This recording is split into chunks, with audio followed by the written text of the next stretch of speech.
Teacher friends of the internet, welcome. I have a special share for you today.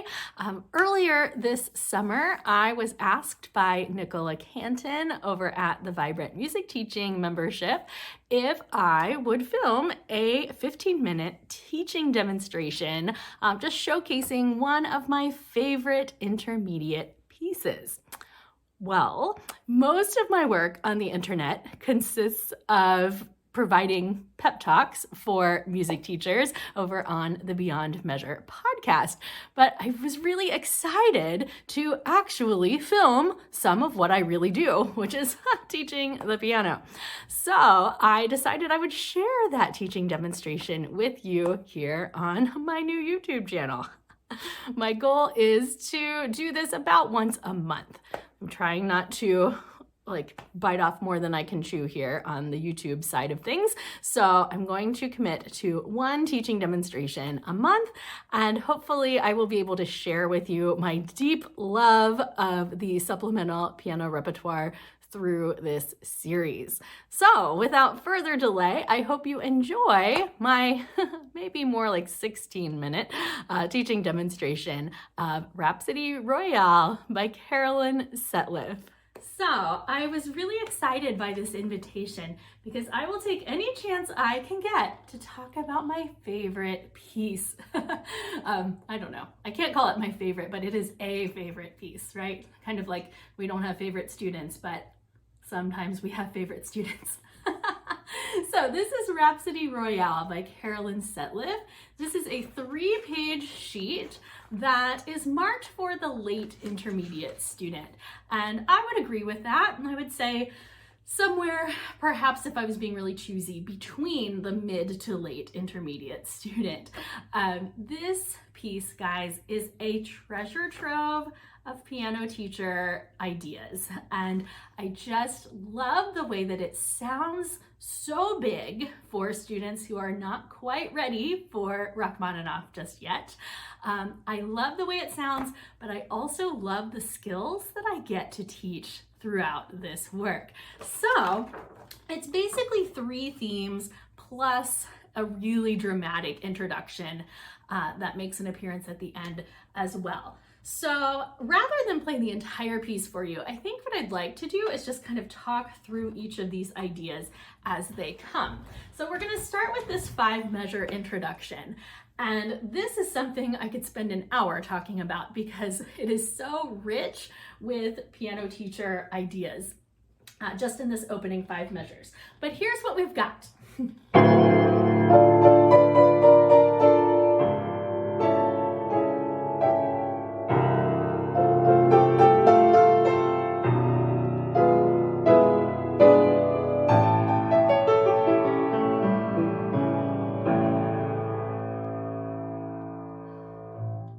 You want to know what comes next? I love the, the power of audience control that you get in a piece like this. There are so many moments where I want my students to feel the audience right here in the palm of their hand, sitting on the edge of their chairs, wanting to know what comes next. And that right there is definitely one of those moments. So why do students love this opening? Well, it's pretty obvious. They get to play these big, low, deep octaves. Hooray! That we finally get to play the lowest keys on the piano with big forte and double forte sounds, right? It's every piano student's dream, right? I should point out that this piece does require an octave handspan. So if your students are not yet quite ready for octave work, then this is not the piece for them. It's not a piece you want to try to rearrange without the octaves. They're just, I feel like they play an essential role. So hold out for those hand sizes, they will grow. But what I love about this is that not only do we get to play these low notes, but you can see that the left hand spends a lot of time in this introduction quickly moving back and forth between the low and the mid range of the instrument, right? And so with that, we get to really study efficient movement at the instrument. So I always like to point out to my students, most of the time, by the time they're ready to play this piece, they are familiar with that mathematical principle that the shortest distance between 2 points is a straight line, right? But I always like to kind of contrast that and let them know that when we move at the piano, a straight line is really rarely, if ever, the answer, right? Like I cannot efficiently move from here straight to here. It's just not an option. I get stuck in the black keys, my muscles are all tense, and all those kinds of things, right? So we spend a lot of time learning how to push off of these bass notes and then using that to propel us to that mid register. And if this happens to be the first time that they have done that, it's a really fun moment because the amount of sound they're generating is so huge. I often use an analogy of a swimmer.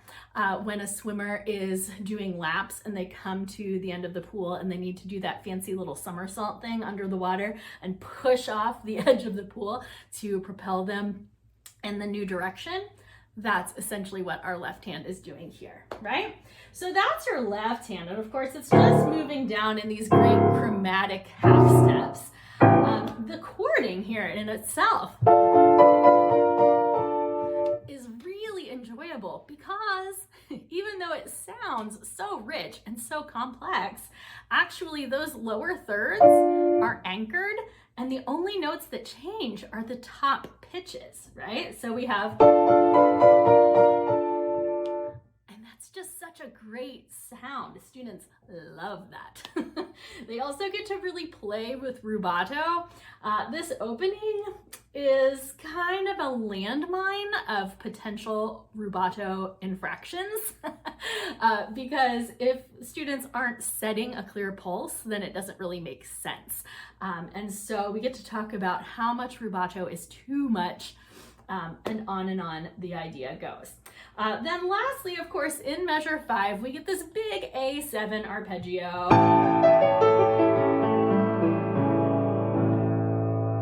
And me being me, I always want to make sure that my students are connecting ideas that we work on elsewhere with their current repertoire, right? And so this here just begs to be played backwards, right? And if we do that, what does that lead us to? Well, by golly, does that sound like we're ready to play? Right, happy birthday. I have a mild obsession with making sure that my students can all play happy birthday at the drop of a hat at any request. So that's a great tie-in to more functional skills that we are doing. But okay, we're 7 minutes in and I have not left the first 5 measures. I promised not to spend this much time on all of these ideas. Let's go to the first theme, shall we? It's a very simple homophonic texture, melody in the right hand, accompaniment in the left hand.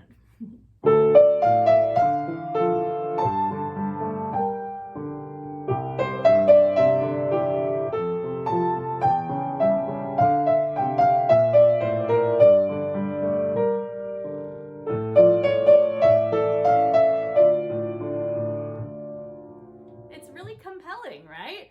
It's in D minor, which I just always think that, you know, the good, big, early dramatic works for pianists seem to always be in D minor, right? It's a favorite key for sure.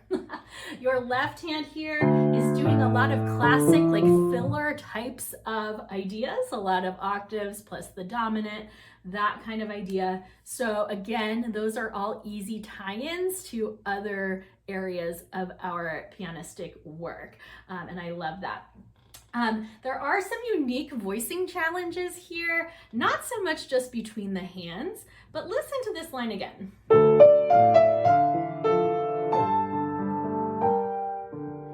I have an obsession with ends of phrases, you guys, and so what I desperately don't want to hear from my students is this.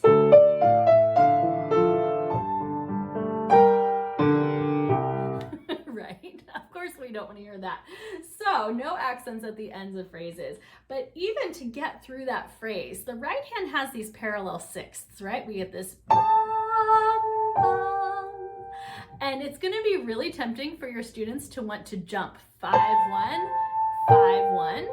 But of course, we're never going to get that nice scoop down. We're never going to phrase that as well, 5-5, as we will going 5-4.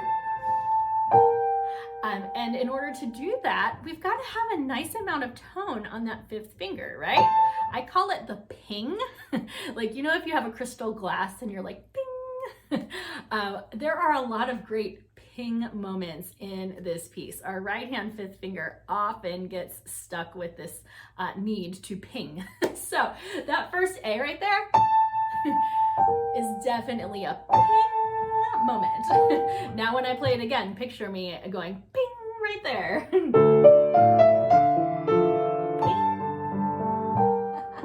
Right? There are several in this piece. Now you'll have fun trying to find them. But anyway, that type of solidity onto the fifth finger, I had a friend that used to talk about feeling like there is a diamond chisel on the end of your pinky, and it's just that little bing.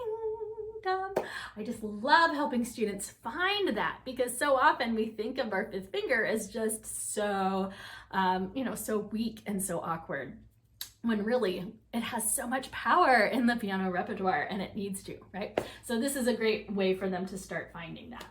Okay, moving on to the second theme. This is a left-hand melody. Any piece loved by a piano teacher has to have a left-hand melody, right? So we're gonna go on to measure 14, and this is where the left hand takes over. I want to say right now that fortunately for the pianist, the pedal is marked throughout this entire score. Like, the pedal changes are all written in, which is kind of unique for a piece this level. However, I do think they are more nuanced than what the description really shows. So there are a lot of opportunities for what I consider to be like a half pedal or a quarter pedal. The ending, I think, requires a flutter pedal where we're just fluttering that pedal out. And this is one of those sections where I think the best thing to do is to remind your students that we truly pedal with our ears and not with our feet. So really, in the end, the pedal has to be here to enhance what our fingers are doing. And if it's distracting from any of it or covering up any of it, then that pedal's got to get out of there in one way, shape, or form, right? So I just wanted to let you know that I take some modifications on the pedal here. And I also will say that voicing throughout this section is incredibly challenging, because the way that the right hand is written, it really wants to jump back into the spotlight. So I love that it's forcing students to be so thoughtful about balancing the right hand to the left. Here we go. This is measure 14.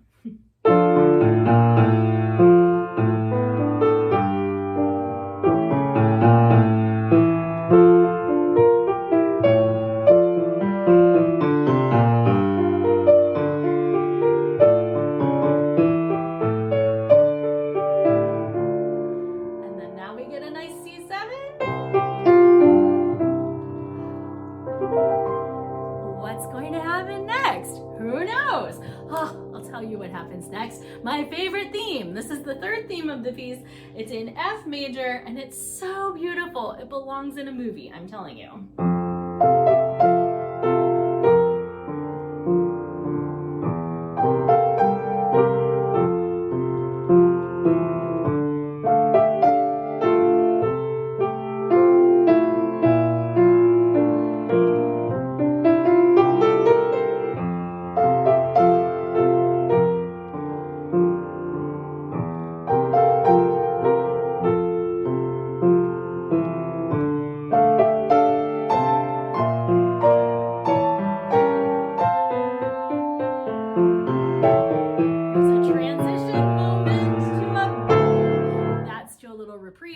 The first theme. We'll go there in a moment. What is so challenging about this beautiful theme? Any idea? Well, earlier I mentioned the parallel sixths that the right hand had when we had this idea.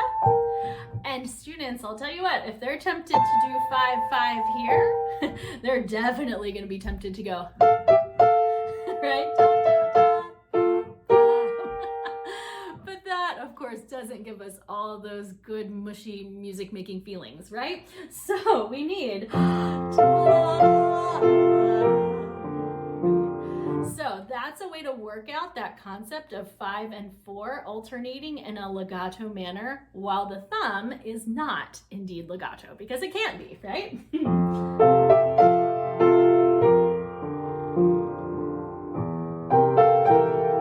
While keeping the left hand under wraps, of course.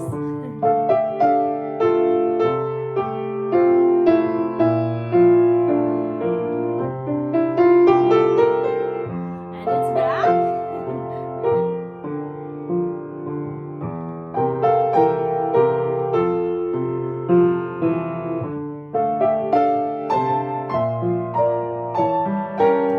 Mentioned this transition because here we are. A bolder left hand pattern. And now an elaboration here. I really botched that. I apologize. There's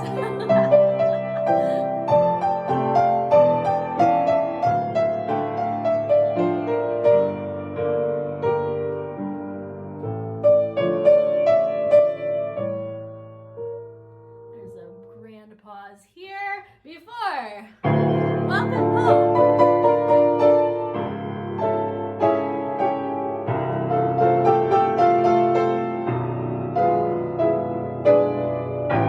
Lowest key on the piano there, by the way. And then we get this fancy coda on the end, where we get a subito piano and a tempo poco a poco. So little by little, we're returning to tempo. So we have this. Then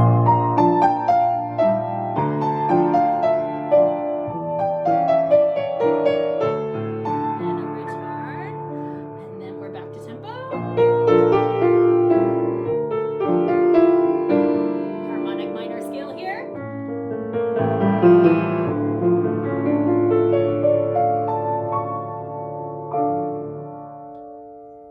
And there we have it.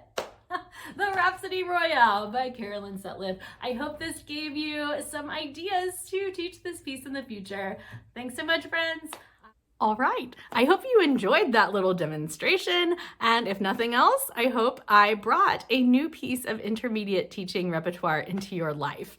If you have a favorite piece of teaching repertoire, you'll have to drop it in the comments below and tell me which pieces you find yourself teaching again and again.